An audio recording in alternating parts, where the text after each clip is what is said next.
మరి మన శ్రీకాకుళం జిల్లా పొందూరు మండలం మన గురుడి కంచరం గ్రామంలో అత్యంత అద్భుతంగా, అత్యంత శోభాయమానంగా, అత్యంత సుందరముగా, దేదీప్యమానముగా మరి చక్కగా శ్రీ శ్రీ శ్రీ అభయాంజనేయ స్వామి వారి ఆలయాన్ని నిర్మాణం గ్రామ పెద్దలు, ప్రతి ఇంటి వాళ్ళు, ఎంతోమంది భక్తులు సహకరించి సుందరమైనటువంటి 56 అడుగులు అభయాంజనేయ స్వామి ఆలయాన్ని, అలాగే సుందరమైనటువంటి హనుమ పుష్కరిని కూడా తయారు చేసుకొని చక్కగా మెట్లు అనేక సౌకర్యాలతో భక్తులకి చక్కగా ఏర్పాట్లు చేశారు.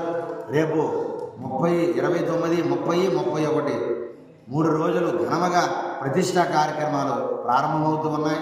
వస్తున్నటువంటి మన ఈ నెలలోని 29, 30, 31 ఈ సందర్భంగా మరి రేపు 25వ తేదీన ఆదివారం ఉదయం 8 గంటలకి స్వామివారి హనుమ శోభాయాత్ర కార్యక్రమం మన శ్రీకాకుళం జిల్లాలో అనేక గ్రామాలు, ముఖ్యమైన కూడళ్ళు, ముఖ్యమైనటువంటి ప్రాంతాలని కలుపుకుంటూ వెళ్తూ వందలాది మందితో మన హనుమాన్ దీక్షాపరులు, అలాగే మన భక్తులు అందరూ కూడా ఈ శోభాయాత్ర ప్రారంభమవుతూ ఉంటుంది.